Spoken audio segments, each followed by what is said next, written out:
Hi, this is Sue Jackson of the Book by Book blog, and I'm here with another Friday Reads.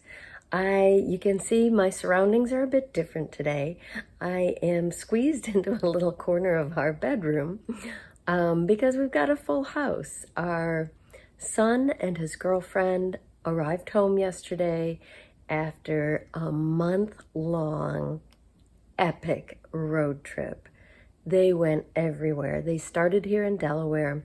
They went as far south as New Orleans, all the way up through Colorado and Utah to the panhandle of Idaho, across through Yellowstone, South Dakota, Black Hills. They went everywhere and did everything. It was an amazing trip. I'll share a few photos with you.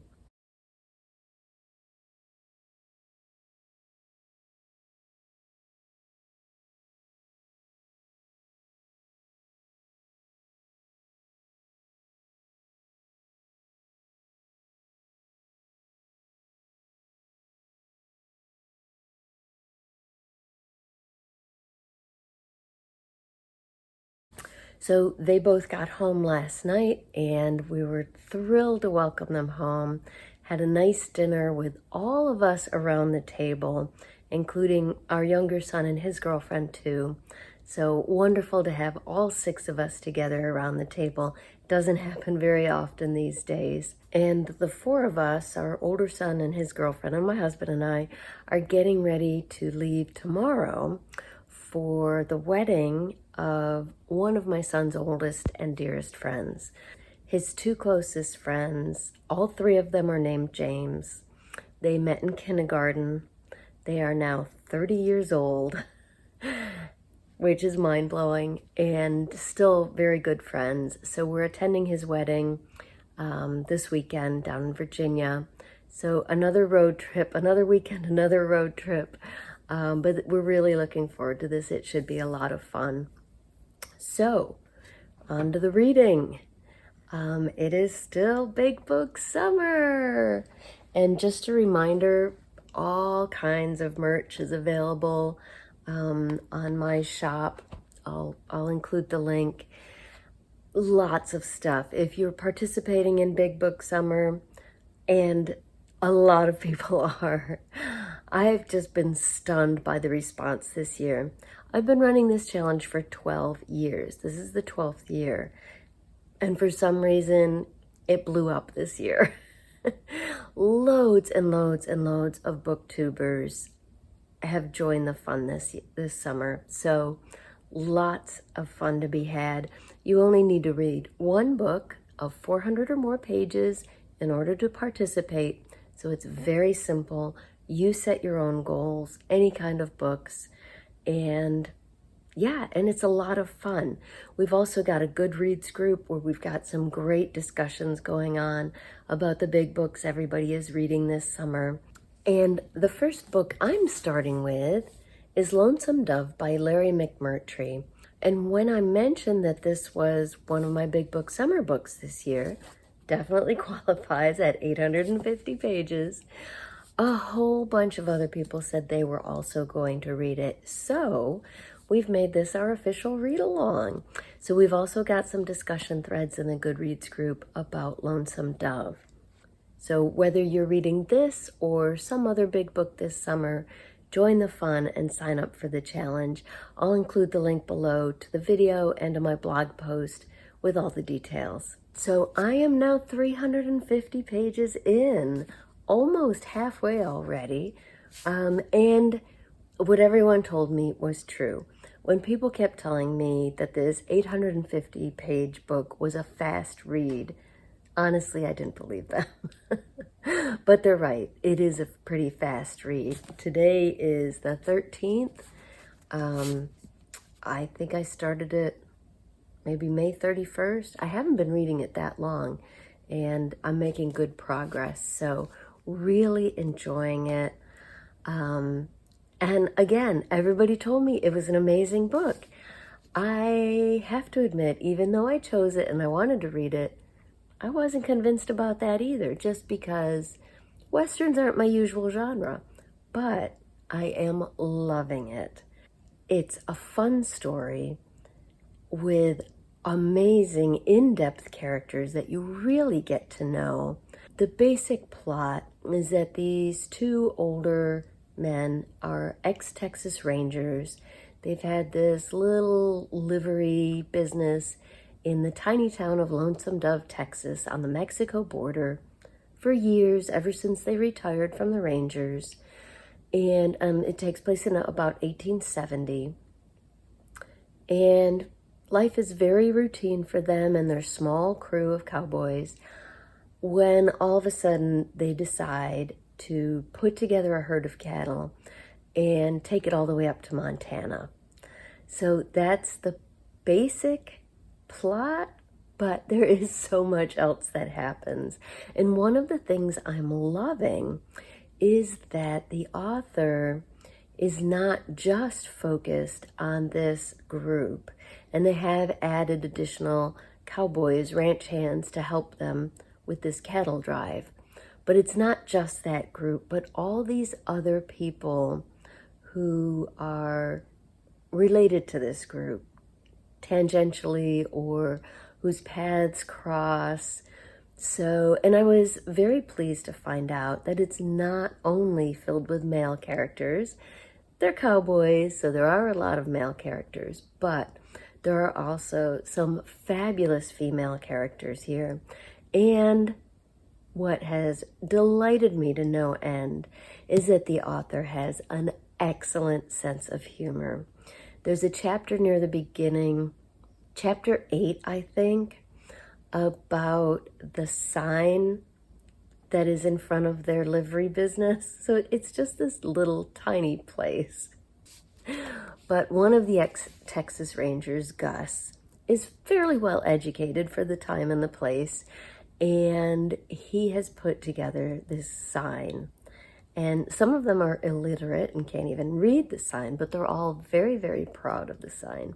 And chapter 8, I think it is, digs into how this sign came to be and exactly what it says and how things got added to it. And it is hilarious. And there are other chapters like that too. Chapter 37 just met a character named Louisa, who is fabulous. Loved her. So it's highly entertaining. Everything everyone said about it was true and more. It's a delightful book. I am loving it and really enjoying it. And remember, if you're reading it this summer as well, join the Goodreads group for Big Book Summer so that you can participate in our discussions. Okay, Big Book audios.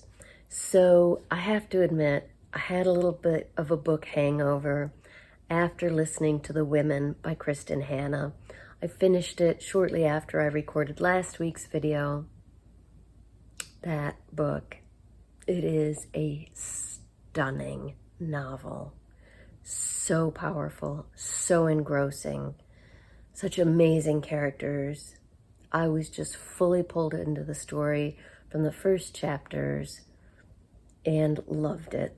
And it was one of those books, especially on audio, that I felt so immersed in that I had trouble leaving it behind. So I've spent this last week mostly listening to podcasts, and I hadn't chosen another audiobook until before I did this video. I thought I really should choose my next audiobook, so I did. So that is Countdown by Deborah Wiles. This is a middle grade book, exactly 400 pages according to the print version on Amazon, part of her 60s trilogy. Now, I previously, this is, I guess, book one, because it takes place in 1962. I've already listened to book two, which is called Revolution. That takes place in 1964. So these are all historical fiction. Revolution dealt with the Freedom Summer and was set in a small town in Mississippi when the Freedom Riders come down to try to help Black people register to vote because they were being prevented from doing so, even though it was legal. So I loved that book. I read it many years ago. It's taken me this long to finally read one of her others. So I'm really looking forward to Countdown. It's set in 1962. It deals with the Cuban Missile Crisis. The cover shows some kids in elementary school or maybe middle school hiding under their desks for a drill. So, I know that's going to be a part of it. She's an amazing writer. Her middle grade books are fabulous. Her characters are great. So I know I'm going to love this. So I do plan to start it probably tonight. And in the meantime, because we are traveling everywhere, we went to Connecticut last weekend for my nephew's graduation, down to Virginia, which is a longer trip, this weekend for the wedding. And then hopefully a week after we get back, we are going to try out our new camper, which my husband just brought home yesterday. It's new to us. It's actually a used camper that we bought from someone in the local area. But we're really excited to try it out. So probably going to go on a camping trip, like a short 5-day trip at the end of the month. So with all that travel, we also picked out a big book on audio for us to listen to together on the road while we're driving. So we started that last weekend, Luminous Dead by Caitlin Starling. So this is a sci-fi thriller. It takes place on another planet, presumably in the future. And this planet is full of caves. And the main character, Jair, has been hired to go cave diving, something she does professionally. But this is a unique project. So she's done this in the past, but this, right from the beginning, she realizes this expedition is different. She thinks there's a whole team behind it, like there normally is, that she's got a bunch of support. And it turns out there is only one person behind this project, one person monitoring her. And this is extremely dangerous because she's going down so deep and will be down there for so long. So she's got this special suit on with a helmet and everything. So it's been compared to The Martian because there is primarily only one character who's a part of the actual action, and that's Jair. And then there is this voice in her helmet who finally admits that her name is M, who is the only other person that Jair has any interaction with.